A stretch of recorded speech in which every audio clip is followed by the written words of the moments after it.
Hello मेरे प्यारे दोस्तों, हम लोग रेशियो एंड प्रोपोर्शन पढ़ रहे हैं और रेशियो एंड प्रोपोर्शन का आज हम पार्ट थर्ड पढ़ेंगे। बहुत इंपॉर्टेंट पार्ट है पार्ट थर्ड। आपने देखा था पार्ट सेकंड के अंदर हमने काफ़ी क्वेश्चन अच्छे सॉल्व किए थे इसके अंदर। इसी प्रकार हम पार्ट थर्ड के अंदर भी बहुत अच्छे क्वेश्चन सॉल्व करेंगे। तो एक बार रेडी हो जाइए पार्ट थर्ड पढ़ने के लिए, बहुत इंपॉर्टेंट है। चलिए, रेशियो एंड प्रोपोर्शन हमारे एग्जाम पॉइंट ऑफ व्यू से बहुत इंपॉर्टेंट टॉपिक है। तो चलिए क्वेश्चन सॉल्व करना स्टार्ट करते हैं। क्वेश्चन पहला दिया गया है इस तरह का क्वेश्चन हमने लास्ट क्लास में भी किया था। अगर आप लोगों ने लास्ट क्लास देखी होगी तो ऐसा क्वेश्चन हम लोगों ने किया था। दो संख्याओं का अनुपात दिया गया है 2:3। ठीक है, दो संख्याओं का अनुपात 2:3 है। तो पहली संख्या को मैं 2x मान लेता हूं, दूसरी संख्या को मैं 3x मान लेता हूं। मैंने अनुपात में x का गुणा किया, 2x और 3x आ गया है। आपने बड़ी आसानी से कर लिया। ठीक है, अब अगर प्रत्येक संख्या में 4 जोड़ दिया जाए, अगर दोनों में 4 जोड़ दें, इसमें भी 4 जोड़ेंगे तो कितना आ जाएगा 2x + 4। इसमें 4 जोड़ेंगे तो कितना आ जाएगा 3x + 4। दोनों में 4 जोड़ देंगे तो 2x + 4 या 3x + 4 आ गया। ऐसा करने से ये अनुपात, ऐसा करने से इनका जो रेशियो मैंने निकाला, ये रेशियो किसके बराबर हो जाएगा मेरे प्यारे भाई? 5:7 के बराबर हो जाएगा। ऐसा करने से इनका रेशियो 5:7 के बराबर हो जाएगा। बस मेरे प्यारे भाई आपको कुछ नहीं करना है, आपको जस्ट क्रॉस मल्टीप्लाई करना है। 7 दूनी 14x, 7 चौक 28, 5 दिया 15x, 5 चौक 20। ठीक है, तो ये इधर जाएगा, 15 में से 14 का x आ जाएगा, ये 20 इधर आएगा तो कितना आ जाएगा 8। x बराबर मेरे प्यारे भाई 8 आ गया, x बराबर 8 आ गया है। तो इन संख्याओं के बीच का अंतर पूछा गया है, तो अंतर कितना आएगा 3x और 2x का अंतर कितना आ गया मेरे प्यारे भाई? 3x और 2x का अंतर आ जाएगा भाई x, और x की वैल्यू कितनी आ गई भाई 8। तो आपका आंसर आ जाएगा 8। कोई दिक्कत मेरे प्यारे भाई? समझ में आया सब लोगों को? x की वैल्यू आपकी 8 आनी चाहिए और आपका 8 आ भी रहा है। आप मतलब बड़ी आसानी से कर पाए हैं। ठीक है, सब लोग कर पाएंगे। अगले क्वेश्चन पे चलते हैं। ठीक है, चलिए अगला क्वेश्चन है मेरे प्यारे भाई, दो संख्याओं का अनुपात। ये अनुपात दिया गया है, ये आपका रेशियो है 1:1/2 और 2:2/3। यदि इनमें से प्रत्येक को 15 बढ़ा दिया जाए तो इनका अनुपात ये हो जाता है। तो आपको निकालना क्या है मैं बता देता हूँ, 1 सेकंड में निकाला नहीं है। तो आपको बताना है पहली संख्या क्या है, पहली संख्या क्या है। ठीक है, ये आपका क्वेश्चन है। ठीक है, आपसे बोला गया है कि दो संख्याओं का अनुपात दिया गया 1:1/2 का मतलब होगा 2 एकम 2 और 1 3/2, और दूसरा है 3 दूनी 6 और 2 8/3। आपको संख्या का अनुपात दिया गया 3/2 और 8/3। पहले से सॉल्व कर लें आप, तो आप सॉल्व करेंगे 3 आपका इधर चला जाएगा, 2 आपका इधर चला जाएगा, 3 3 का 9 और 8 दूनी 16। आपका रेशियो आ गया 9:16। ठीक है मेरे प्यारे भाई, आपने सॉल्व किया है 3 3 का 9 और 8 दूनी 16, आपका रेशियो आ गया है। तो आप देखेंगे पहली वैल्यू आपकी 9x आ जाएगी और दूसरी आप 16x ले लेंगे। आपने अनुपात में x का गुणा कर दिया तो अनुपात संख्या में बदल गया 9x और 16x। अब बोला गया दोनों संख्याओं में 15 बढ़ाइए। तो पहली संख्या में 15 बढ़ाएंगे तो 9x + 15 और दूसरी में 15 बढ़ाएंगे तो 16x + 15। ऐसा करने से इनका जो रेशियो आ रहा है ना, इनका जो अनुपात आ रहा है वो किसके बराबर आ रहा है? इसके बराबर। तो इसे सॉल्व करिए, कितना लिखा है ध्यान दें इस पे। 3 एकम 3 और 2 5/3 लिखा है मेरे भाई, और यहाँ क्या लिखा है 2 दूनी 4 और 1 5/2 लिखा है। तो 5 से 5 कट जाएगा, ये 2 इधर जाएगा, ये 3 इधर आ जाएगा, तो रेशियो आ जाएगा 2:3। आपका रेशियो कितना आ जाएगा 2:3 आ जाएगा। और आपने देखा रेशियो आपका 2:3 आ जाएगा, तो ये वाला हिस्सा किसके बराबर हो जाएगा 2:3 में, तो 2/3 के बराबर हो जाएगा। आप इसे सॉल्व करेंगे 3 एकम 3 और 2 5/3 आ गया, 2 दूनी 4 और 1 5/2 आ गया, 5 से 5 कट गया, आपका 2 इधर जाएगा, 3 आपका इधर जाएगा, तो रेशियो आ जाएगा 2:3। ठीक है, 2:3। अब आप देखेंगे, अब आप इसका क्रॉस मल्टीप्लाई कर लीजिए। 3 का गुणा 9 में करेंगे कितना आ जाएगा 3 × 9 दिए 27x, 3 का गुणा 15 में करेंगे 15 दिया 45 बराबर 2 का गुणा 16 में करेंगे 16 दूनी 32x प्लस, और 2 का गुणा 15 में 15 दूनी 30। आप जाएंगे इधर जाएगा 32 में से 27 32 सॉरी ये 27 को इधर भेजेंगे, 32 में 27 गया कितना आ जाएगा 5x, और 30 इधर आएगा तो बचेगा 15। तो x की वैल्यू मेरी भाई 3 आ जाएगी, x बराबर 3 आ गया, x बराबर 3 आ गया तो पहली संख्या बतानी है, और पहली संख्या आपकी क्या थी, पहली संख्या आपकी 9x के बराबर थी, x की वैल्यू 3 आ जाएगी, 9 या 27 आपका रिजल्ट आ जाएगा। कर पाएंगे? कोई डाउट? 27 आपका आंसर आ गया है, जिसे आप बड़ी आसानी से सॉल्व कर सकते हैं। ठीक है, चलिए चलिए अगला नेक्स्ट क्वेश्चन देखते हैं।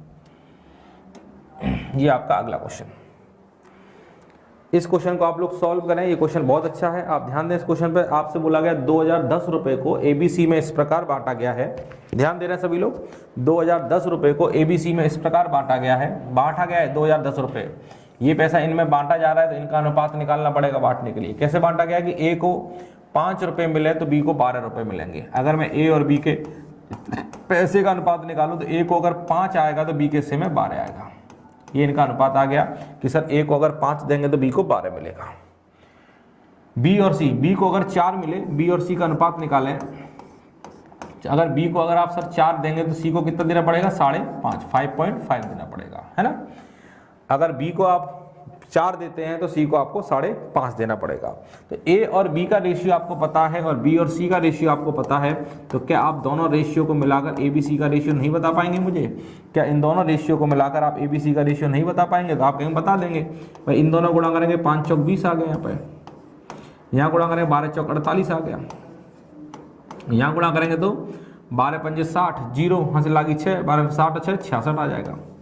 और आप देखिए 2 से कट रहा है, 2 से काटेंगे ये 10 बार कट जाएगा, 2 से कटेगा ये 24 बार, और 2 से कट जाएगा 33 बार। ये आपका रेशियो आ गया है एबीसी का।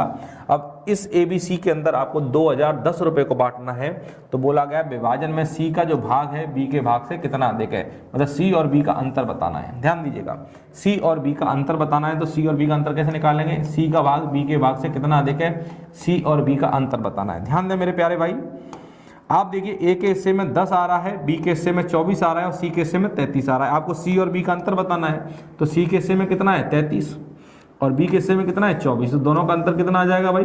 33 में से भाई 24 जाएगा तो कितना बचेगा? 33 में से अगर 24 जाएगा मेरे प्यारे भाई तो 9 बचेगा, है ना। इनका अंतर 9 आ गया भाई, बी के हिस्से में 24 और सी के हिस्से में 33, दोनों का डिफरेंस कितना है? 33 में 24 के 9, दोनों का अंतर आ रहा है भाई 9। अब 9 जो अंतर आया है कितने में से आया है, टोटल वैल्यू कितनी है? तो आप जोड़ेंगे 10 और 24, 34, 34 और 33 कितना आ जाएगा? 24 और 37 कितना? 77। आप ध्यान दीजिए 77 आपका, सॉरी 77 आ रहा है, नहीं 67 आएगा, सॉरी 67 आपका आएगा। तो आप यहाँ पे क्या लिखेंगे? 67, ठीक है। आप देखिए सी और बी का अंतर पूछा गया, सी और बी का अंतर कितना है? 9 आउट ऑफ 10 और 24, 34 और 33 67 इनटू पैसा कितना बांटना है आपको? 2010। इससे जब इसे काटेंगे ये 3 बार कट जाएगा 30 और 9 3 27, आपका आंसर आ जाएगा मेरे प्यारे भाई 270 रुपया। ध्यान दें, किसी को कोई दिक्कत हो, आपको ये तरीका है पैसा बांटने का। सी और बी का अंतर पूछा गया था, सी और बी का अंतर 9 है आउट ऑफ टोटल कितने में से? 67 में से, इनटू बांटना किसे? 2010 को। आपने बांट दिया, 270 आपका पैसा आ गया है। ठीक है, कर पाएंगे? बताइए मेरे प्यारे भाई, कोई दिक्कत? आप चीज़ों को बड़ी आसानी से कर सकते हैं, बस आपको एक बार चीज़ों को समझना है। समझ में आपके आ रहा है?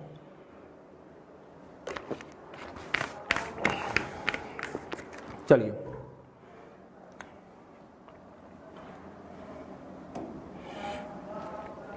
ये क्वेश्चन भी इंपॉर्टेंट क्वेश्चन है। इस तरह के क्वेश्चन परीक्षा में बहुत ज़्यादा पूछे जाते हैं, ध्यान दीजिएगा।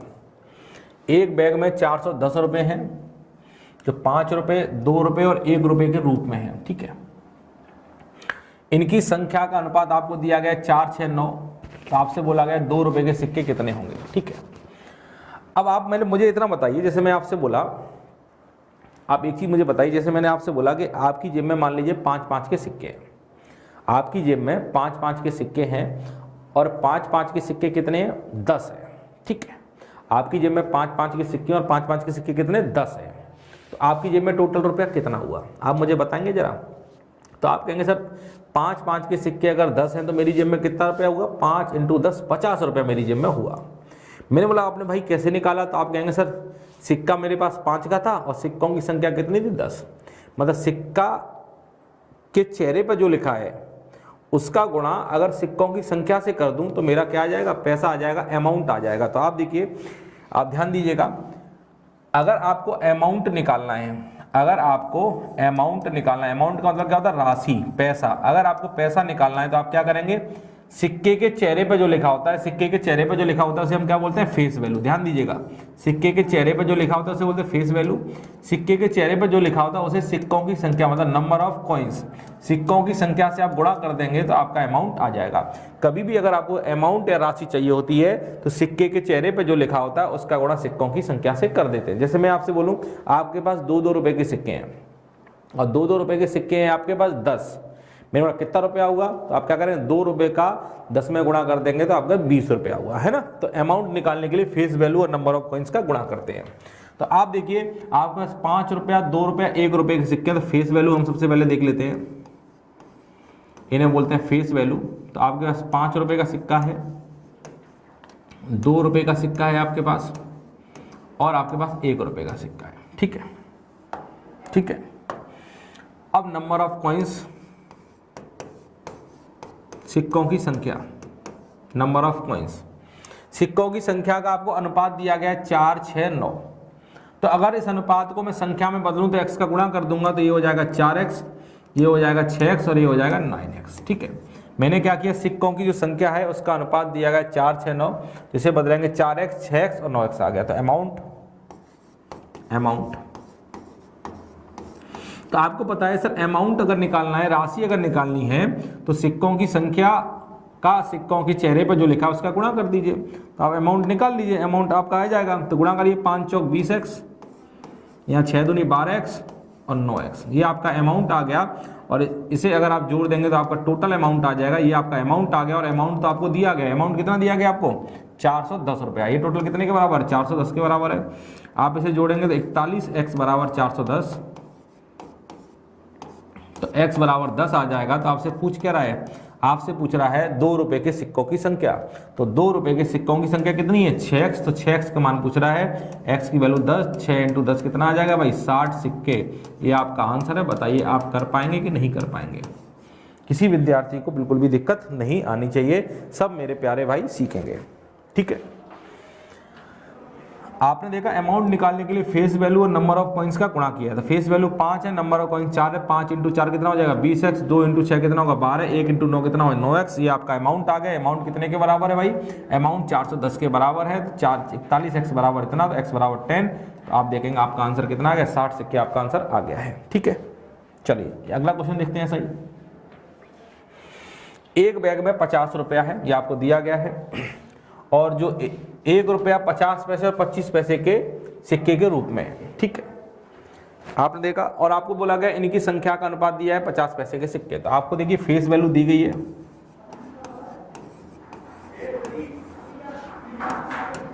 1 रुपया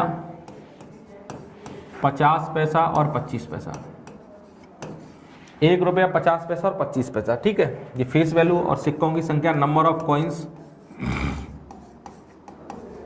1, 2, 2 के अनुपात में, तो इसमें x का गुणा करेंगे तो ये x आ जाएगा, ये 2x आ जाएगा, ये 2x आ जाएगा। ठीक है, आपने क्या किया, सिक्कों की संख्या का जो अनुपात दिया है, अनुपात में मैंने x का गुणा कर दिया, तो x आ गया, 2x आ गया, 2x आ गया। अब निकालेंगे अमाउंट। अब आपको सर पता है कि अमाउंट अगर निकालना है तो अमाउंट निकालने के लिए क्या करेंगे, फेस वैल्यू और सिक्कों की संख्या का गुणा करेंगे। तो आप मुझे बताइए, फेस वैल्यू और सिक्कों की संख्या अगर आप गुणा करते हैं तो कितना आएगा, फेस वैल्यू और सिक्कों की संख्या का अगर आप गुणा करेंगे तो कितना आएगा। तो आप देखिए, यहाँ पर जो फेस वैल्यू है वो रुपए में भी और पैसे में भी है। एक तरीका तो ये है, या तो सबको रुपए में बदल लो या फिर सबको पैसे में बदल लो, जो आपको ठीक लगे वो आप कर लीजिए। आप चाहे रुपए में बदल लें चाहे पैसे में बदल लें। चलिए मैं पैसे में बदल लेता हूँ। तो 1 रुपये में कितना पैसा होता है, 100 पैसा, तो इसे भी 100 पैसा लिख लेता हूँ। पर याद रखिएगा, जो रुपया है उसे भी पैसे में बदल लीजिएगा। फिर मैंने सबको पैसे में बदल लिए, आप चाहे सबको रुपये में बदल लें। तो 100 का गुणा x में होगा कितना हो जाएगा 100x, 50 का गुणा 2 में होगा कितना हो जाएगा 100x, 25 दूनी 50x। ठीक है, ये आपका आ गया है अमाउंट। और अमाउंट कितने के बराबर, 50 रुपए के बराबर है। तो 50 रुपए को भी पैसे में बदलेंगे तो 50 × 100, ये आपका पैसा आ जाएगा। भाई रुपए को पैसे में बदले 100 का गुणा करते हैं ना, तो कितना 250 बराबर 5000, x बराबर कितना आ जाएगा 20। x बराबर भाई 20 आ गया है, तो 50 पैसे के सिक्कों की संख्या, 50 पैसे के सिक्के कितने, 2x, तो 2 × 20 कितना आंसर आ जाएगा, 40 सिक्के। बताइए कर पाएंगे मेरे सभी भाई? बताइए, किसी भी भाई को अगर दिक्कत आ रही है तो जल्दी से मुझे बताएं, चेक करें, किसी को कहीं भी दिक्कत आती है तो जल्दी जल्दी मुझसे पूछेंगे, किसी भी भाई को दिक्कत नहीं आनी चाहिए, ठीक है? कर पाएंगे? इस तरह के क्वेश्चन एग्जाम में मिलते रहेंगे। मैंने क्या किया, ये रुपए में था, ये पैसे में था, तो मैंने इसे भी पैसे में बदल लिया, तो ये सब पैसे में आया है, तो इस 50 रुपए को मैं पैसे में बदलूंगा, 100 का गुणा करके, तो x की वैल्यू 20 आ गई है, 20 को यहाँ रख दूंगा, तो 2 × 2 × 20 40 सिक्के 50 पैसे के होंगे, ठीक है? आ जाइए, एक और क्वेश्चन आ गया। एक थैली में 50 पैसा, 25 पैसा और 10 पैसे के सिक्के हैं, फेस वैल्यू दिया गया है,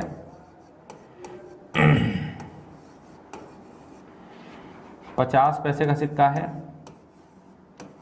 25 पैसे का सिक्का है और 10 पैसे का सिक्का है, ठीक है मेरे भाई? सिक्कों की संख्या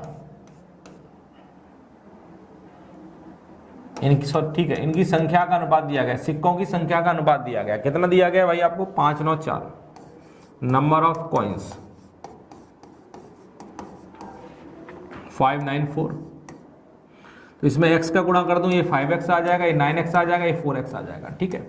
मैंने क्या किया, इस अनुपात में x का गुणा कर दिया, तो सिक्कों की संख्या जो है 5x 9x 4x आ गई है। अब आपको पता है कि सर इनका अगर अमाउंट अगर निकालना है, राशि अगर निकालनी है, तो इनका आपको क्या करना पड़ेगा, गुणा करना पड़ेगा, है ना? गुणा करना पड़ेगा, गुणा करिए, तो गुणा करेंगे, 50 × 5 कितना होगा, 250x, 25 × 9 कितना आ जाएगा, 225x, और 10 × 4 कितना होगा, 40x। ये आपका अमाउंट आ गया, पर ये पैसे में आया है, और आपका अमाउंट है कितना, आपको दिया गया 206 रुपया, तो इसे भी पैसे में बदलिए, 206 रुपये को अगर पैसे में बदलेंगे तो 100 का गुणा करना पड़ेगा, 206 × 100, ये पैसा आ गया। अगर आप इसे जोड़ते हैं 250 और 225, 200 475, 475 में अगर आप 40 को जोड़ देते हैं, 475 में अगर आप 40 जोड़ देंगे तो कितना आ जाएगा, 515, इतना ही आएगा ना आपका, कितना आ जाएगा, 515 ही आ जाएगा।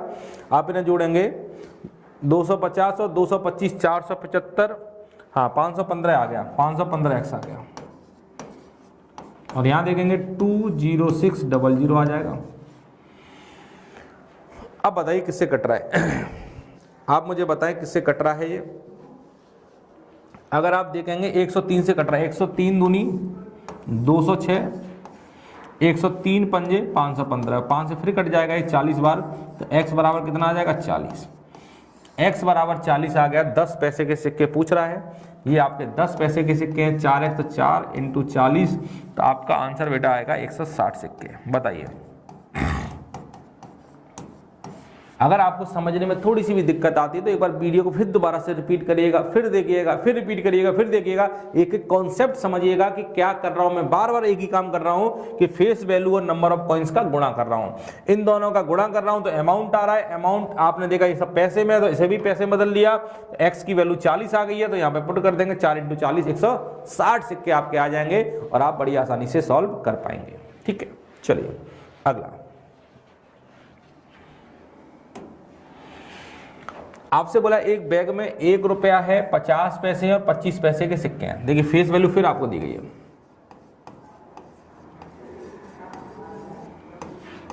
₹1, 50 पैसा और 25 पैसे के सिक्के। ठीक है,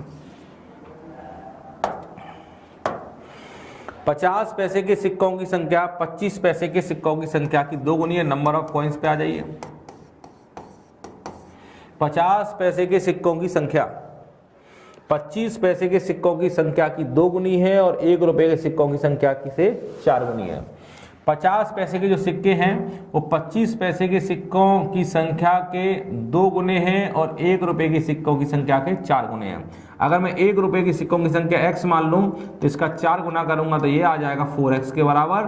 और 50 पैसे के जो सिक्के हैं 25 पैसे के सिक्कों की संख्या के 2 गुने हैं। तो बताइए यहाँ पे क्या लिखूं, किसका 2 गुना 4 होता है, किसका 2 गुना 4 होता है? तो आप देखेंगे यहाँ पे 2x लिखिए, 2x का 2 गुना 4x होता है। आप देखिए कंडीशन मैच कर गई है।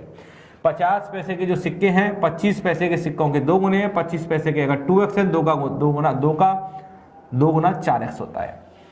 और 1 रुपए के सिक्कों से 4 गुने हैं, तो 1 रुपए के सिक्के x है, x का 4 गुना करेंगे 4x आ जाएगा। तो मैंने इसका x माना, x का 4 गुना 4x आ गया। अब ये इसका 2 गुना है, तो ये इसका क्या होगा फिर आधा होगा। भाई उल्टा होता है ना, आपके मेरे पास आपसे 2 गुना पैसा है तो आपके पास क्या होगा, आधा हो जाएगा मुझसे। तो इसके पास अगर 2 गुना है तो इसका ये आधा हो जाएगा। बस खत्म हो गया क्वेश्चन। अमाउंट,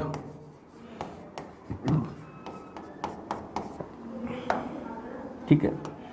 अब आपको पता है ये सब किसमें, पैसे में, तो इसे पैसे बदल लीजिए, 100 पैसा हो जाएगा, 100 इंटू 100x, 50 इंटू 4 कितना हो जाएगा, 200x, 50x, ठीक है। अमाउंट आ गया, और ये अमाउंट कितने के बराबर है, टोटल अमाउंट कितना दिया गया आपको, दिया गया अमाउंट, ये दिया गया, कुल मूल्य 56 है। इसे पैसे में बदलेंगे तो कितना आ जाएगा, 56 इंटू 100, तो कितना आ गया, 350x, 5600, 0 0 कटेगा, 7 5 35, 7 8 56, 5 से फिर कट जाएगा 16 बार, x बराबर 16 आ गया भाई। x बराबर से 16 आ गया है, x बराबर से 16 आ गया। तो आपसे पूछा क्या है, 50 पैसे के सिक्कों की संख्या 4x के बराबर है, तो 4 इंटू 16, 16 चौक 64,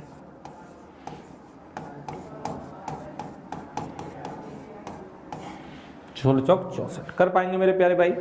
किसी कोई विद्यार्थी कोई दिक्कत हो तो बताइए। कर पाएंगे सभी लोग? इस तरह के क्वेश्चंस एग्जाम में बनते हैं जो आपको बनाने हैं, बहुत अच्छे तरीके से आपको बनाने हैं, ठीक है। चलिए अब हम चलते हैं आगे। अब आगे अगला कॉन्सेप्ट पढ़ते हैं, पहले ध्यान दीजिएगा।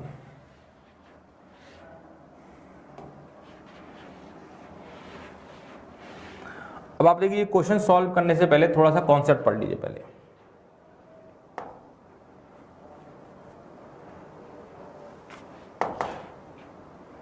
चलिए यहीं बता देता हूं, यहीं पे पढ़ लीजिए। सबसे पहले अभी तक आपने जो कॉन्सेप्ट पढ़ा है वो रेशियो का पढ़ा है। अब जो कॉन्सेप्ट पढ़ेंगे वो प्रपोर्शन का पढ़ेंगे। ध्यान दीजिएगा, वो छोटा सा कॉन्सेप्ट है, ध्यान दीजिएगा। अभी तक जो आपने पढ़ा है वो रेशियो पढ़ा था, अब हम पढ़ेंगे प्रपोर्शन।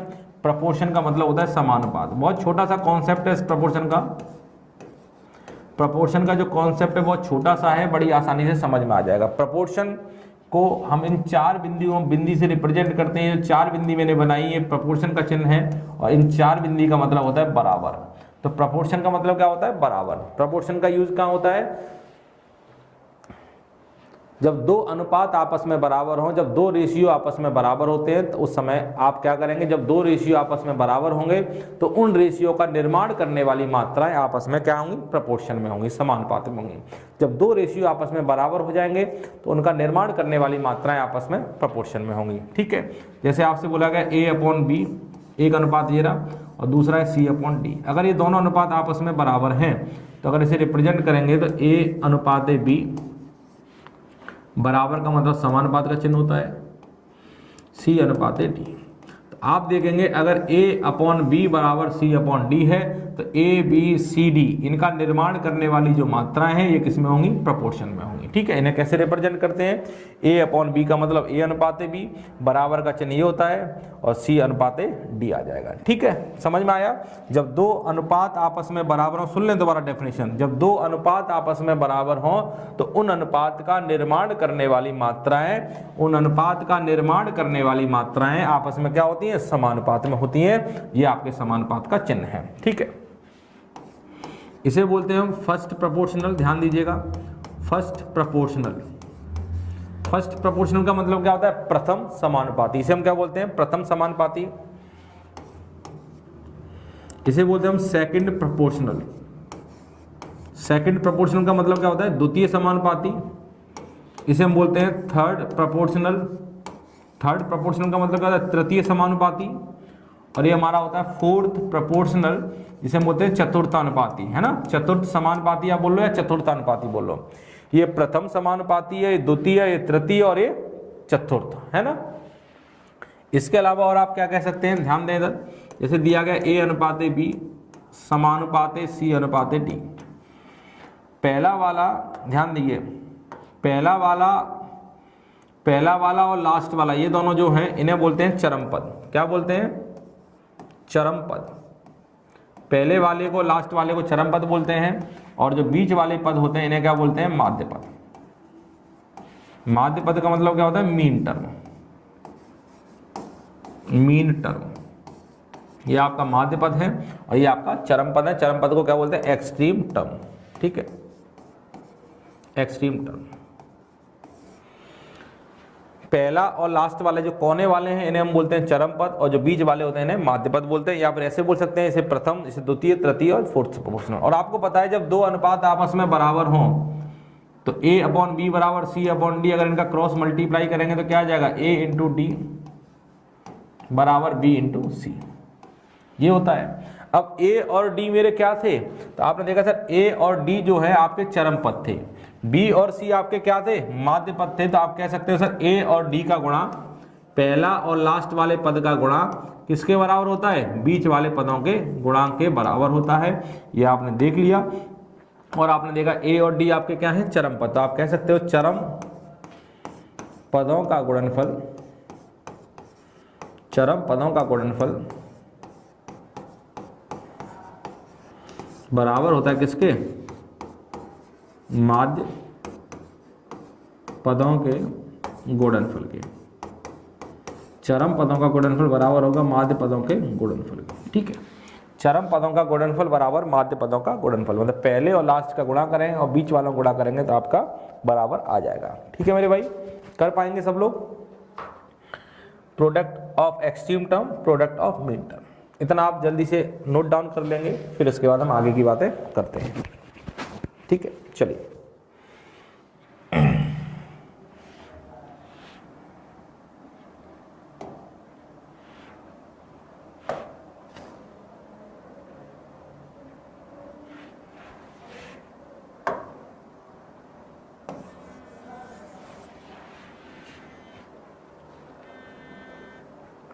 चलिए आगे देखते हैं, इतना आपने नोट डाउन कर लिया होगा। आगे कुछ छोटे मोटे पॉइंट है वो ध्यान देते हैं। चलिए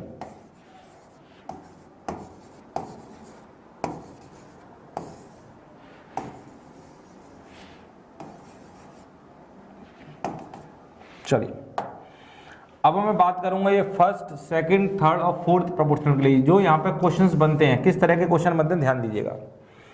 पहला क्वेश्चन बनता है कि आपसे बोला जाएगा कि तीन संख्या आपको दी गई है ABC, तीन संख्या आपको दी जाएंगी ABC, और आपसे बोला जाएगा बताइए इनका फोर्थ प्रोपोर्शनल क्या होगा। क्या पूछा जाएगा, इनका फोर्थ प्रोपोर्शनल क्या होगा। फोर्थ प्रोपोर्शनल का मतलब क्या है, चतुर्थानुपाती क्या होगा। तीन संख्याएं आपको दी जाएंगी और आपसे बोला जाएगा इनका चतुर्थानुपाती क्या होगा। ठीक है, अब देखिए चतुर्थानुपाती निकालने के लिए आपको क्या करना है। चतुर्थानुपाती क्या होता है, चौथा वाला टर्म पूछ रहा है फोर्थ प्रोपोर्शनल, तो आप क्या करेंगे, पहला वाला A और दूसरा वाला टर्म समानुपात है C, और चौथा आपसे पूछा गया, चौथा को आप क्या मान लेंगे, X मान लेंगे, है ना भाई। तीन संख्या आपको दी जाती है, इस तरह के क्वेश्चन बहुत बनते हैं एग्जाम में, इंपॉर्टेंट है। फोर्थ प्रोपोर्शनल आपसे पूछा गया, चतुर्थानुपाती बहुत छोटे छोटे कॉन्सेप्ट है कि तीन संख्या दी गई, चौथी पूछी जा रही, तो पहली, दूसरी, तीसरी, चौथी को मैंने x मान लिया। तो आपको बताया चरम पदों का गुणनफल मतलब A × x का गुणा किसके बराबर होता है, B × C के, माध्य पदों गुणनफल के बराबर। तो कभी भी चौथा पद निकालना हो तो आप क्या करेंगे, पहले B × C का गुणा करके A का भाग दे देंगे। ये आपका फॉर्मूला है जो आपको दिमाग में रखना है।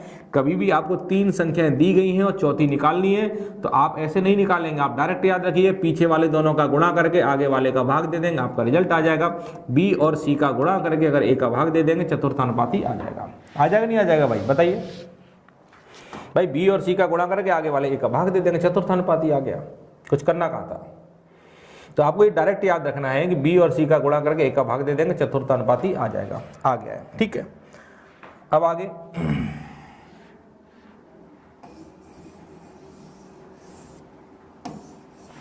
चतुर्थानुपाती आप निकालना सीख गए हैं। अब हम आगे की बात करते हैं, आगे क्या क्या बचा निकालने के लिए। इंपॉर्टेंट है, ये सब चीज़ें आपको सीखनी है, बहुत ज़रूरी चीज़ें सारी है, और एग्जाम में इन चीज़ों से काफ़ी क्वेश्चंस बनते हैं। और प्रपोर्शन से अगर क्वेश्चन आएगा तो बहुत आसान क्वेश्चन आता है। ये सारी चीज़ें बहुत आसान हैं, तो आप बड़ी आसानी से सीख पाएंगे। ठीक है, चलिए देखते हैं।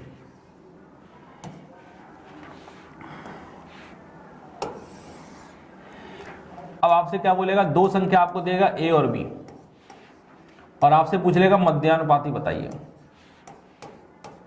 मध्यानुपाती का मतलब क्या होता है? Mean proportional.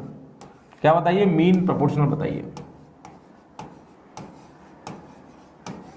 मीन प्रोपोर्शनल बताइए मध्यानुपाती क्या होगा, ये आपसे पूछेगा। तो आप बताएंगे कि मध्यानुपाती क्या होता है। आपने देखा था, अगर इसे अरेंज करेंगे तो इसे देखिए अरेंज कैसे करते हैं। पहला ए हो गया, तो अगर आप दूसरी जगह बी को ले लेते हैं, ध्यान दीजिएगा, अगर यहाँ पे आप बी को ले लेते हैं, अगर यहाँ पे बी को ले लेते हैं तो बताइए तीसरी जगह चौथी जगह क्या लिखेंगे? तो आप ऐसे तो अरेंज कर नहीं पाएंगे, तो इसे इसका अरेंजमेंट कैसे करते हैं ध्यान दें। हम क्या करते हैं, पहली संख्या ए लिखेंगे और आपको मीन प्रोपोर्शनल निकालने हैं, मीन टर्म निकालने बीच वाले। और आपको बताइए बीच वाले क्या होते थे? मध्य पद होते थे, यही निकालने हैं। तो बीच वाले पदों को हम अगर इसे x मान लेता हूं तो बीच वाले पदों को यहाँ भी मैं x मान लेता हूं, ये मीन टर्म हो गए आपके। और जो दूसरा वाला पद है उसे कहाँ लिखेंगे? यहाँ पे लिखेंगे। इस तरीके से इसका अरेंजमेंट करते हैं। ये अरेंजमेंट आपको दिमाग में रखना है कि अगर दो संख्याएं दी गई हैं और मीन प्रोपोर्शनल निकालना है मध्यानुपाती, तो हम क्या करेंगे? पहली संख्या लिखेंगे a और बीच वाले टर्म क्या होते हैं? मध्यानुपाती। तो इसे x मानेंगे तो ये भी x मानना पड़ेगा। तो आपको पता है चरम पदों का गुणनफल बराबर माध्य पदों का गुणनफल। तो x इंटू एक्स का गुणा कितना होगा? X square. a और b का गुणा a इंटू बी।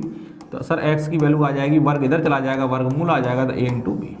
एक्स बराबर a इंटू बी का वर्गमूल। बताइए कभी भी आपसे मध्यानुपाती पूछे तो आपको ये अरेंजमेंट याद नहीं रखना है, आपको क्या करना है? दोनों संख्याओं का गुणा करके उनका वर्गमूल लेना है, मध्यानुपाती आ जाएगा। दोनों संख्याओं का गुणा करके वर्गमूल ले लेंगे तो इनका मध्यानुपाती आ जाएगा। समझ में आया भाई? समझ में आया? देख लीजिए एक बार, कोई दिक्कत नहीं होनी चाहिए, किसी विद्यार्थी को बिल्कुल भी दिक्कत नहीं होनी चाहिए, सब लोग बड़ी आसानी चीजों को समझ पाएंगे। ठीक है, चलिए अब आगे देखते हैं। ये आपने मध्यानुपाती जान लिया, चतुर्थानुपाती आपने जान लिया है, और आपको अब जानना है तृतीय अनुपाती, थर्ड प्रोपोर्शनल। तृतीय अनुपाती आपको जानना है थर्ड प्रोपोर्शनल क्या होता है। आपको दो संख्या देगा ए और बी और पूछेगा तृतीय अनुपाती बताइए। तृतीय अनुपाती, थर्ड प्रोपोर्शनल, थर्ड प्रोपोर्शनल बताइए, ये आपसे पूछ लेगा। तो तृतीय अनुपाती कैसे निकालते हैं जान लें, इसका अरेंजमेंट जान लें। पर आपको अरेंजमेंट से कोई मतलब नहीं है, आपको सिर्फ डायरेक्ट जो रिलेशन बताऊंगा वो आपको याद होना चाहिए। तो देखिए अगर तृतीय अनुपाती निकालना है तो आप क्या करेंगे? पहली संख्या a लिखी, यहाँ पे b लिखेंगे, और यहाँ भी लिखा है तो यहाँ भी लिखेंगे, और जो तीसरा वाला निकालना है वो कहाँ लिखा जाएगा? चौथे वाले की जगह। इस तरीके से इसका अरेंजमेंट होता है, क्योंकि अगर आप ऐसे लिख देंगे a और b तो फिर तीसरे और चौथे की जगह क्या लिखेंगे? तो इसका अरेंजमेंट होता है a b, अगर यहाँ b है तो यहाँ भी लीजिए, और जो तीसरा निकालना था वो कहाँ जाएगा? चौथे की जगह। तो आपको पता है चरम पदों का गुणनफल a इंटू एक्स बराबर माध्य पदों का b into B, B square. तो x की वैल्यू क्या आ जाएगी? B square by a। ये आपका आ गया तृतीय अनुपाती। तृतीय अनुपाती निकालने के लिए क्या करेंगे? पीछे वाले का वर्ग करके, पीछे वाले का वर्ग करके आगे वाले का भाग दे देंगे। बहुत आसान था, पीछे वाले का वर्ग करके आगे वाले का भाग दे देंगे तो आपकी चीजें बड़ी आसानी से समझ में आ जाएगा। ठीक है, तो आपने मध्यानुपाती निकाला कैसे? दोनों का गुणा करके वर्गमूल ले लिया। जब आपने तृतीय अनुपाती निकाला तो कैसे निकाला है? पीछे वाले का वर्ग करके आगे वाले का भाग दे दिया। ये इसका तरीका होता है अरेंजमेंट करने का, पर इससे कोई मतलब नहीं है। आप डायरेक्ट ये रिजल्ट याद रखें जिससे आप डायरेक्टली क्वेश्चन को सॉल्व कर लेंगे। ठीक है, तृतीय अनुपाती निकालने के लिए क्या करते थे? पीछे वाली दोनों संख्या का गुणा करके आगे वाले का भाग देते थे, तृतीय अनुपाती निकल आता था। समझ में आया कि नहीं आया भाई? आ गया? चलिए अब आगे देखिए, इतना देख लिया, अब आगे देखते हैं।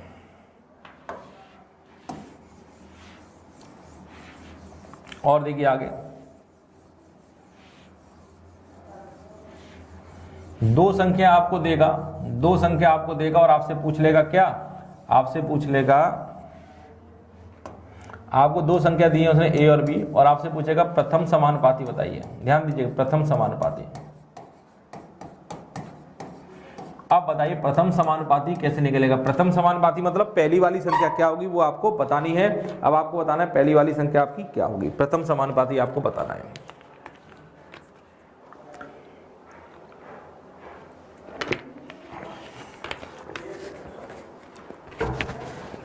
बताइए, तो आप देखिए प्रथम समानुपाती निकालनी पहली वाली संख्या, तो आप पहली वाली संख्या क्या मान लेंगे? x। पहली वाली संख्या निकालनी है तो आपने पहली वाली संख्या x मान ली है। फिर आपकी संख्या a दी गई तो यहाँ भी a लिखिए, और यहाँ भी ये लिखिए, मध्य पद दोनों मैंने समान लिख दिए और जो तीसरा वाला है उसे भी लिखे। इस तरीके से रिप्रेजेंट करते हैं। प्रथम समानुपाती निकालने के लिए इस तरह से रिप्रेजेंट करना पड़ेगा। पहली संख्या निकालनी, x मान लिया और इस वाले नंबर को यहाँ लिखा, ये आ गया। तो चरम पदों का गुणनफल b इंटू एक्स बराबर a इंटू ए स्क्वायर। तो भाई x की वैल्यू क्या आ जाएगी, ए स्क्वायर अपॉन बी। ये प्रथम समानुपाती निकालने का तरीका है। कैसे निकाला, आगे वाले नंबर का वर्ग करके पीछे वाले का भाग दीजिए। कभी भी प्रथम समानुपाती निकालना हो, आगे वाली संख्या का वर्ग करके पीछे वाली का भाग दे देंगे, प्रथम समानुपाती आ जाएगा। क्या आ जाएगा, प्रथम समानुपाती आ जाएगा। कर पाएंगे मेरे प्यारे बच्चों, बिल्कुल कर पाएंगे। किसी बच्चे को कोई भी समस्या नहीं आएगी, सब बच्चे ईमानदारी के साथ कर पाएंगे। ठीक है, चलिए बहुत बढ़िया, बहुत शानदार। ये आपका आ गया है। ये आपने तृतीय अनुपाती, प्रथम समानुपाती, ये सारी चीजें आपने पढ़ ली हैं। अब आ जाइए क्वेश्चन पे। इन पर क्वेश्चंस किस किस तरह के आते हैं, चलिए अब इनके क्वेश्चन सॉल्व करेंगे। ये सब चीजें बड़ी इंपॉर्टेंट हैं, है ना। इन पे छोटे छोटे क्वेश्चंस बनते हैं और इन पे क्वेश्चंस आते हैं। कभी चतुर्थानुपाती पूछ लेगा, कभी मध्यानुपाती पूछ लेगा, इस तरह के क्वेश्चन इन पे पूछता रहता है।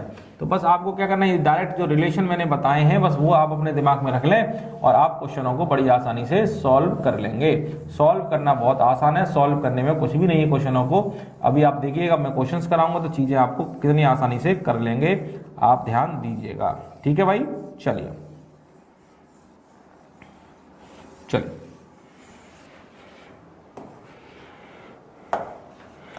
अब क्वेश्चन बोला गया है 9 और 25 का मध्यानुपाती बताइए। अब आपको अभी मैंने बताया था कि अगर संख्या a और b है, इनका मध्यानुपाती निकालना है तो क्या करेंगे, दोनों का गुणा करके आप वर्गमूल ले लीजिएगा, इनका मध्यानुपाती आ जाएगा। यही तरीका था। अगर इनका मध्यानुपाती निकालेंगे तो क्या करेंगे, दोनों का गुणा करके इनका वर्गमूल ले लीजिए, मध्यानुपाती आ जाएगा। 9 का वर्गमूल 3 होता है, 25 का 5 होता है, तो आपका 5 इंटू 3 कितना आ गया भाई, 15। कितना आ जाएगा, 15 आ जाएगा। ठीक है भाई, कर पाएंगे। चलिए अगला क्वेश्चन, 12 और 30 का तृतीय अनुपाती बताइए। तो तृतीय अनुपाती कैसे बताया था, एक संख्या आपकी a है और एक संख्या b है। अगर आपको तृतीय अनुपाती निकालना है, थर्ड प्रोपोर्शनल, तो क्या करते थे, पीछे वाले का वर्ग करके आगे वाले का भाग दे देते। ये तो बताया था मैंने अभी, पीछे वाले का वर्ग करके आगे वाले का भाग दे दिए। तृतीय अनुपाती निकालना है आपको तो पीछे वाले का वर्ग कर लें। पीछे क्या लिखा है, 30, 30 का वर्ग करके आगे क्या लिखा है, 12 का भाग दे दीजिए। तो 30 का वर्ग कितना होता है, 30 का वर्ग होता है 900, 12 का भाग देंगे तो 4 से कटेगा, 3 से काट लिए, 3 से कटेगा 4 बार और 3 से कटेगा 300 बार, है ना। अब 4 से कट जाए कितनी बार, 75 बार। तो आपका आंसर कितना आ जाएगा, 75। बताइए, बिल्कुल भी परेशानी आपको नहीं हो रही होगी, बड़ी आसानी से आप लोग कर पा रहे हैं, किसी बच्चे को कोई भी दिक्कत नहीं आ रही है। ठीक है, चलिए ये अगला 12, 15, 18 का चतुर्थानुपाती बताइए। चतुर्थानुपाती कैसे निकालते हैं, अभी भी मैंने बताया था आपको कि 3 संख्या आपको दी गई है ए बी सी, और अगर उनका फोर्थ प्रोपोर्शनल निकालना है आपको, तो आपको क्या करना होगा, पीछे वाले नंबरों का गुणा करके आगे वाले का भाग देना होगा। b इंटू सी बाई ए आपको करना होगा। आप देखेंगे फोर्थ प्रोपोर्शनल निकालने के लिए क्या करेंगे, पीछे वालों को गुणा करके 15 इंटू 18 आगे वाले का भाग देंगे। आगे क्या है, 12, तो 6 तिया 18, 6 दूनी 12, तो 15 तिया 45/2 आ जाएगा। और 45/2 का मतलब कितना हो जाएगा, 22.5, 22.5। ठीक है मेरे भाई, कर पाएंगे, 22.5 कर पाएंगे। चलिए बहुत सुंदर, लाजवाब। ठीक है, अगले क्वेश्चन पे आ जाइए।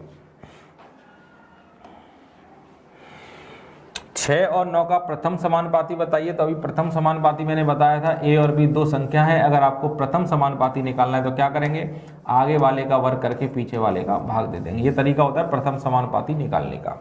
तो आपका यहाँ पे निकालेंगे तो आगे क्या लिखा है, 6 का वर्ग करके पीछे वाले 9 का भाग देंगे। 6 का वर्ग 36/9, 9 का भाग देंगे 9 चौक 36। तो आपका रिजल्ट कितना आ जाएगा भाई मेरे भाई, 4 आ गया।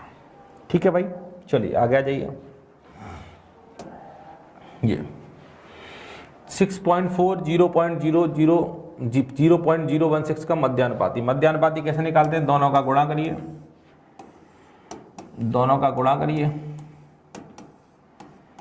और इनका वर्गमूल ले लीजिए। तो आप देखिए 64 का वर्गमूल कितना होता है, 8, और 16 का वर्गमूल कितना होता है, 4। तो 8 इंटू 4 कितना आ गया, 32। ठीक है, इतना आ जाएगा। अब पॉइंट के बाद यहाँ पे 3 अंक थे, पॉइंट के बाद यहाँ 1 अंक थे, तो गुणा करेंगे तो पॉइंट के बाद कितने अंक हो गए 4, और वर्गमूल ले लेंगे तो पॉइंट के बाद कितने अंक रह जाएंगे 2, तो 2 अंक लिखने हैं तो 1 2, तो पॉइंट का लग जाएगा यहाँ पे, तो आपका आंसर आ जाएगा 0.32। ध्यान दें सभी लोग, समझ में आया कि नहीं आया भाई। 64 का वर्गमूल 8 होता है, 16 का वर्गमूल 4 होता है, 8 चौक 32 आ गया। अब पॉइंट के बाद एक टर्म यहाँ पे और 4 यहाँ पे, तो 1 और 4 कितना, 1 और 3 कितना हो गया 4। अगर पॉइंट के बाद 4 अंक हैं तो वर्गमूल लेके कितना रह जाएगा 2 रह जाएंगे, तो पॉइंट के बाद 2 अंक होने चाहिए, तो 1 2 पॉइंट लगेगा यहाँ पे। ठीक है मेरे भाई, कर पाएंगे? चलिए 0.2, 0.12, 0.3 का चतुर्थानुपाती, तो आपको पता है फोर्थ प्रोपोर्शनल निकालना बहुत आसान है। क्या करेंगे, पीछे वालों का गुणा करके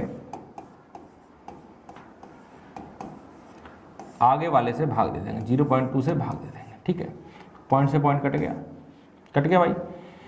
और आप देखेंगे 12 3 36, 0.36 अपॉन 2, और 2 36 कट जाएगा 18 बार, तो 0.18। ठीक है मेरे भाई, 0.18 आ गया। क्लियर है? चलिए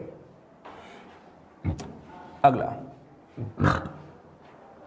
आपसे बोला गया है 5 13 22 47 में से प्रत्येक में क्या जोड़ा जाए कि प्राप्त संख्या समानुपाती हो जाए। अच्छा बताइए कैसे पहचानेंगे संख्या समानुपाती हो गई। आपसे बोला गया ये 4 अंक आपको दिए गए, 4 संख्या आपको दी गई है, अब इनमें क्या जोड़ूं कि समानुपाती हो जाए। तो पहले मुझे इतना बताइए कैसे पहचानेंगे समानुपाती हो गई। पहचानने का तरीका क्या है समानुपाती का, तो आपको पता है समानुपाती पहचानने का तरीका क्या है, जब पहली और दूसरी संख्या का अनुपात तीसरी और चौथी संख्या का अनुपात अगर आपस में बराबर हो जाएगा तो संख्या समानुपाती हो जाएगी। ये तरीका है भाई, पहली 2 संख्या का अनुपात अगली 2 संख्या के अनुपात के बराबर हो जाएगा, संख्या समानुपाती हो जाएगी। ये तरीका है समानुपाती पहचानने का। अब देखिए इस तरीके से क्या पहचान पाएंगे, ध्यान दें, ध्यान दीजिए। तो बताइए इनमें से ऐसा क्या जोड़ूं कि पहली दूसरी संख्या का अनुपात तीसरी और चौथी संख्या का अनुपात बराबर है। तो मैं चेक कर लेता हूं। देखिए इस क्वेश्चन का आंसर हमेशा ऑप्शन से निकाला जाता है, इसलिए मैंने ऑप्शन दे दिए। अगर मान लीजिए पहला ऑप्शन सही है तो 5 और 3 कितना हो जाएगा 8, 13 और 3 कितना हो गया 16, 22 और 3 कितना हो जाएगा 25, 47 और 3 कितना हो गया 50। अब चेक करिए अनुपात बराबर है तो 8 एकम 8, 8 दूनी 16, 1/2 आ गया। ये यहाँ देखें 25 एकम 25, 25 दूनी 25, ये भी 1/2, दोनों आपस में बराबर आ तो रहे हैं। अगर बराबर आ रहे हैं तो ये वाला ऑप्शन सही हो गया। और इनमें से किसी को चेक करिए, 4 को चेक करेंगे तो कितना होगा 5 और 3 9, 13 और 4 17, 22 और 4 26, 47 51। क्या ये आपस में बराबर दिख रहा है आपको? ये आपस में बराबर दिख रहे हैं? नहीं दिख रहे, ना इससे बराबर आएगा, ना इससे आएगा, ना इससे आएगा। तो आपका सही आंसर क्या हो जाएगा मेरे भाई? 3 आंसर हो जाएगा। समझ में आया? आपने जब इनमें 3 जोड़ा तो 5 और 3 8, 13 और 3 16, 22 और 3 25, 47 और 3 50। ठीक है, अब 8/16 का मतलब 1/2, 25/50 का मतलब 1/2, दोनों आपस में बराबर है। तो मेरे भाई आप बड़ी आसानी से चीजों को कर पा रहे हैं। चलिए आइए अगला।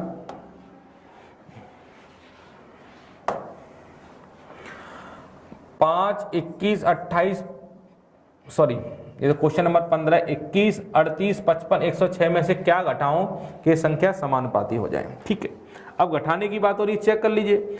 आपको पता है समानुपाती होने के लिए पहले और दूसरे का अनुपात और तीसरे और चौथे का अनुपात बराबर होना चाहिए। तो बताइए मान लीजिए 2 घटा लूं, 21 में 2 घटाऊंगा तो कितना आएगा 19, 38 में 2 घटाऊंगा तो कितना आ जाएगा 36, 55 2 घटाऊंगा 53, 106 में 2 घटाऊंगा तो 104। क्या ये बराबर आ रहा है? कुछ कट रहा है ऊपर नीचे? कुछ नहीं कट रहा है ना, बराबर आ रहा है। इसका मतलब 2 गलत ऑप्शन है, 2 जो है गलत ऑप्शन है, इससे तो कुछ नहीं आ रहा है।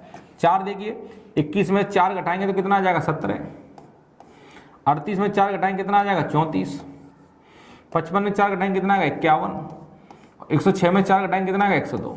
तो आप देखिए क्या आपस में बराबर है? तो आप देखेंगे 17 एकम 17, 17 दूनी 34, 1/2 आ गया।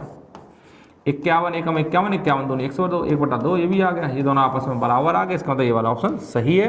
ये भी गलत होगा, ये भी गलत होगा, चेक करके देख लीजिए। तो कभी भी इस तरह का क्वेश्चन आएगा तो आप बड़ी आसानी से इस तरीके से सॉल्व कर लेंगे। और आपने देखा कितना आसान था और आपने कितने आसान तरीके से सॉल्व कर लिया है। ठीक है मेरे भाई, कर पाएंगे? चलिए अगला कह रहा है कि 7:13 के प्रत्येक पद में कौन सी छोटी संख्या जोड़ी जाए कि अनुपात क्या हो जाए 2:3 के रूप में हो जाए। अब बताइए 7:13 में इनमें से 4 ऑप्शन दिए गए, इनमें से क्या जोड़ूं कि इसके बराबर अनुपात आ जाए। तो चलिए मान लीजिए पहला ऑप्शन चेक कर लूं, मान लीजिए पहला सही है तो क्या करेंगे 1 अगर जोड़ेंगे तो 7 में 1 जोड़ेंगे 8 आ गया, और 13 में जोड़ेंगे 14 आ गया। अब क्या ये अनुपात उसके बराबर है? 2 से कट रहा है ये 4 बार, 2 से कट रहा है ये 7 बार। क्या ये बराबर आ रहे हैं दोनों? नहीं आ रहे हैं, ये गलत है। 2 को ले लीजिए, 7 में 2 को जोड़ेंगे कितना आ जाएगा? 9। 13 में 2 को जोड़ेंगे 15। 3 से कटेगा ये 3 बार और 3 से कटेगा ये 5 बार। क्या ये बराबर आ रहे हैं? ये 3 5 है और 2 3 है, ये भी गलत है, ये भी गलत है। तो आप देखेंगे और चेक करिए, 3 को चेक करेंगे, 7 और 3 10 और 13 और 3 कितना आ जाएगा? 16 आ जाएगा। 2 से कटेगा ये 5 बार, 2 से कटेगा 8 बार, अभी बराबर नहीं आ रहा, ये भी गलत है। जब इसे जोड़ेंगे 7 और 5 कितना होता है? 12। 13 और 5 कितना होता है? 18। तो 6 दूनी 12 और 6 तिया 18। तो आप देख रहे हैं 2:3 आ रहा है और हमें भी कितना चाहिए? 2:3 ही तो चाहिए। तो दोनों आपस में बराबर हो तो गए, अगर हो गए तो यही आंसर आपका सही आंसर हो जाएगा। सही आंसर कौन सा हो गया? 4th वाला। ठीक है मेरे भाई, चलिए अगला एक और देखिए ऐसे क्वेश्चन। कह रहा है 11:20। 11:20 के प्रत्येक पद में क्या जोड़ूं कि अनुपात किसके बराबर आ जाए? 2:3 के बराबर आए। चलिए पहला ऑप्शन चेक करते हैं। मान लीजिए 5 जोड़ लेते हैं, तो 11 और 5 कितना हो गया? 16 और 20 और 5 कितना हो जाएगा? 25। क्या ये बराबर आया? नहीं आया, गलत हो गया। 7 जोड़ेंगे, 11 और 7 कितना होता है? 18 और 20 और 7 कितना हो जाएगा? 27। तो काटिए, 9 दूनी 18 और 9 तिया 27। 2:3 आ गया और मुझे भी 2:3 चाहिए। इसका मतलब ये सही ऑप्शन है। इसे भी चेक करिए, ये भी गलत आएगा, ये भी गलत आएगा। आप चेक करके देख सकते हैं, दोनों ही गलत आएंगे। कर पाएंगे मेरे भाई? बताइए, समझ में आया? समझ में आना चाहिए। छोटी छोटी बातें और समझ में नहीं आएंगी तो बड़ी परेशानी है फिर आपके साथ। बहुत छोटी छोटी चीज़ें, ये सब चीज़ें आपको समझ में आनी चाहिए। कह रहा है वह संख्या बताइए जिनका 1/27 से वही अनुपात है जो 3/11 का 5/9 के साथ है। आपको वो संख्या बतानी है। माना कि वो संख्या x है। अब इसका 1/27 के साथ जो अनुपात है, x का 1/27 के साथ जो अनुपात है, ध्यान दें, माना कि वो संख्या x है, x का 1/27 के साथ जो अनुपात है, जो इनका अनुपात है, वही अनुपात क्या होना चाहिए? वही अनुपात किसके बराबर? 3/11 का 5/9 के साथ होना चाहिए। ये कह रहा है क्वेश्चन आपका कि आपको वो संख्या बतानी थी जिसका 1/27 है तो वही रेशियो हो जो रेशियो 3/11 का 5/9 से। मतलब इन दोनों का रेशियो आपस में क्या आ जाए? बराबर आ जाए। यही बताना था आपको। ठीक है, तो मैंने क्या किया, उस संख्या को x मान लिया है। माना कि वो संख्या x है, इस x का 1/27 से वही रेशियो होगा जो 3/11 का 5/9 से है। ठीक है, तो आप क्या करेंगे? चरम पदों का गुणनफल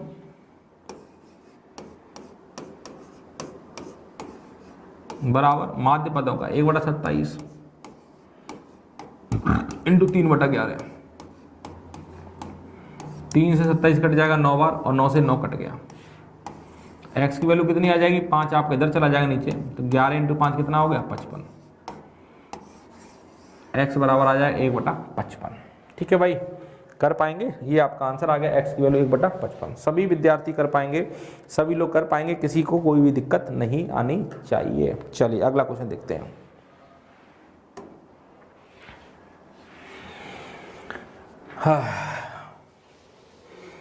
वह संख्या बताइए जिनका 5/3 से वही अनुपात है जो 4 का 7 के साथ है। इसका आंसर तो आप बता सकते हैं, इसका आंसर आप बता सकते हैं। तो आप चाहें तो आप पहले एक बार ट्राई करके देख लें, उसके बाद सॉल्यूशन देखें। आप पहले एक बार ट्राई करें कि इसका आंसर क्या आ रहा है, क्योंकि इतना आसान क्वेश्चन है, इसका आंसर तो आप बता सकते हैं और बहुत आराम से आप इसका आंसर बता सकते हैं। तो चलिए देखते हैं क्या इसका आंसर होगा।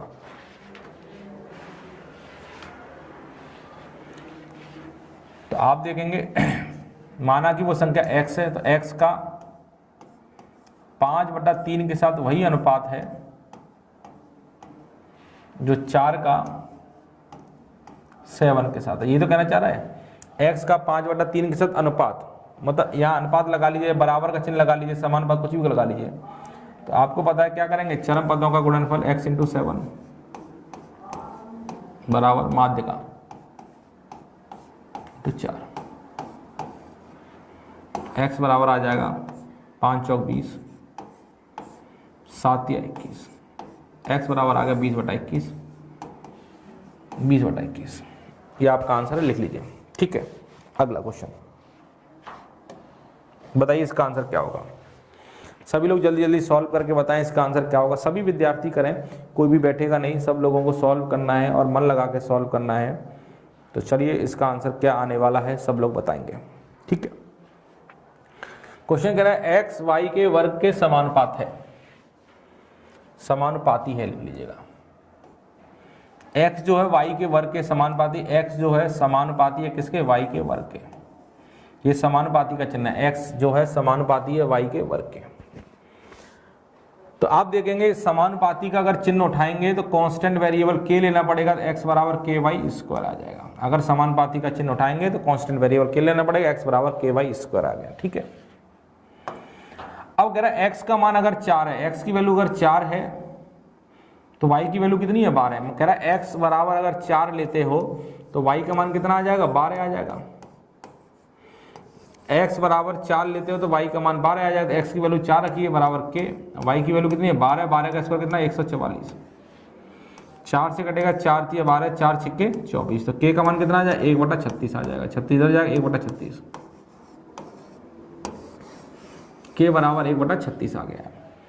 x की वैल्यू 4 रखोगे या 4 रख दिया, k बराबर k, y की वैल्यू कितनी है, 12, 12 का स्क्वायर 144, 4 से 144 कटेगा 36 बार, 36 इधर आ रहा है तो k बराबर 1/36 आ गया। अब कह रहा है जब x का मान 6, सॉरी y का मान जब 6 होगा तो x का मान क्या होगा, तो आपको पता है रिलेशन, आपसे किसका मान पूछा गया, x का, और k का मान आपने कितना निकाल लिया, 1/36, और y का मान कितना दिया गया आपको, 6, तो 6 का स्क्वायर कितना आ जाएगा, 36, 36 36 कट जाएगा, x की वैल्यू कितनी आ गई भाई आपकी, 1 आ गई है। x की वैल्यू 1 आ गई है, तो आपसे यही बोला गया था x का मान क्या होगा, तो आपने बता दिया x का मान सर क्या होगा, x का मान सर 1 होगा। सभी लोग कर पा रहे हैं, कोई विद्यार्थी ऐसा जो कर नहीं पा रहा हो, ध्यान दें। x y के वर्ग के समानुपाती है, समानुपात का चिन्ह उठाया तो कांस्टेंट वेरिएबल k आ गया, x बराबर के वाई स्क्वायर। कह रहा है x की वैल्यू 4 है और y की वैल्यू 12 है, तो 12 का स्क्वायर 144, तो k की वैल्यू 1/36 आ गया है। तो कह रहा है y की वैल्यू अगर 6 होगी तो x की वैल्यू कितनी आएगी, तो x बराबर k की वैल्यू 1/36 और y की वैल्यू 6, 6 का स्क्वायर 36, 36 36 कटेगा, x बराबर 1 आ गया है, ठीक है मेरे भाई। एक और क्वेश्चन कर लीजिए।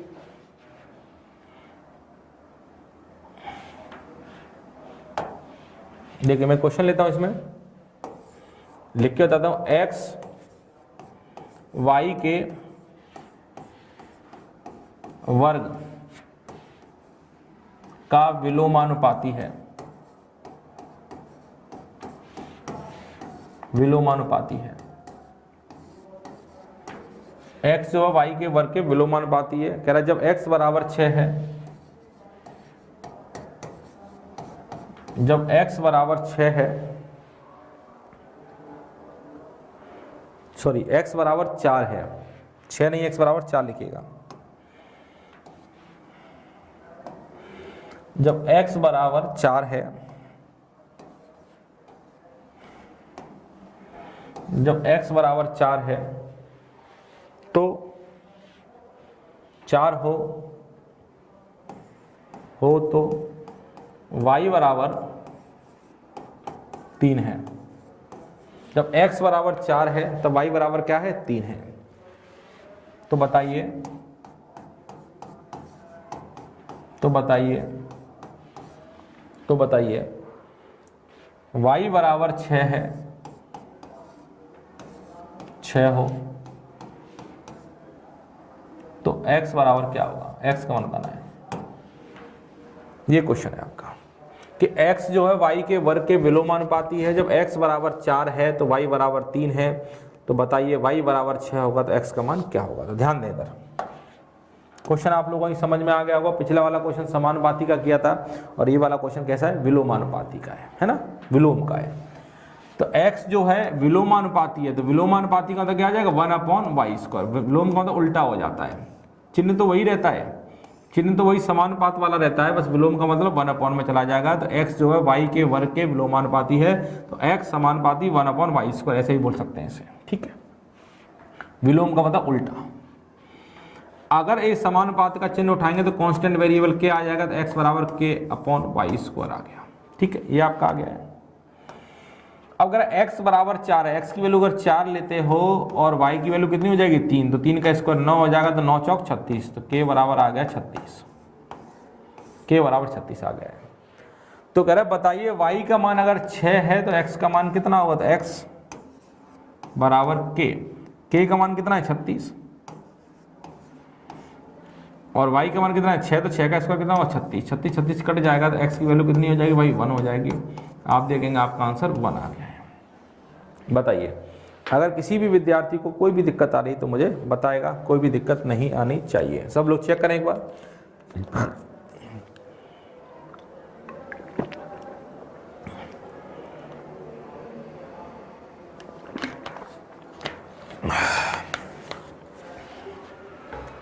बताइए, एक्स वाई के वर्ग के विलोमानुपाती, विलोम का मतलब उल्टा एक्स, विलोमानुपाती 1/y²। समानुपात का चिन्ह उठाएंगे तो बराबर का चिन्ह लगाएंगे तो कांस्टेंट वेरिएबल के आ जाएगा, x बराबर ky²। एक्स की वैल्यू जब 4 है तो y की वैल्यू 3 है, 3 की जगह 9, 9 चौक 36 आ गया, के बराबर 36 आ गया। तो आपसे बोला गया जब y बराबर 6 होगा तो x का मान कितना होगा, x बराबर के की वैल्यू कितनी 36/y, y की वैल्यू 6, 6 का स्क्वायर 36, 36 कट जाए, x बराबर बना गया है। तो आपने देखा इस तरह के क्वेश्चंस हमारे रेशियो के अंदर बनते हैं। अब आप क्या करेंगे, इन सारे क्वेश्चनों को बहुत अच्छे तरीके से सॉल्व करेंगे, एक एक क्वेश्चन को अच्छी तरीके से सॉल्व करेंगे, अलग अलग वैरायटी के क्वेश्चंस भी सॉल्व करेंगे, फिर उसके बाद प्रैक्टिस भी करेंगे। जब धीरे धीरे आप चीज़ें करेंगे तो आपकी चीज़ें एक बार मजबूत हो जाएंगी। ठीक है, जितने भी अच्छे क्वेश्चन हो सकते थे मैंने आपको करा दिए हैं, और भी बहुत सारी वैरायटी के क्वेश्चंस आपको देखने को मिलेंगे जब आप प्रैक्टिस करेंगे। तो आप कॉन्सेप्ट यही रहेगा, कॉन्सेप्ट सब में सेम है, इसी कॉन्सेप्ट से काम करिए, सब क्वेश्चनों को आप बड़ी आसानी से सॉल्व कर लेंगे। ठीक है मेरे प्यारे भाई, तो चलिए आज की क्लास यहीं पे वाइंड अप करते हैं, अब मुलाकात करेंगे नेक्स्ट क्लास में। तब तक के लिए थैंक यू, बाय।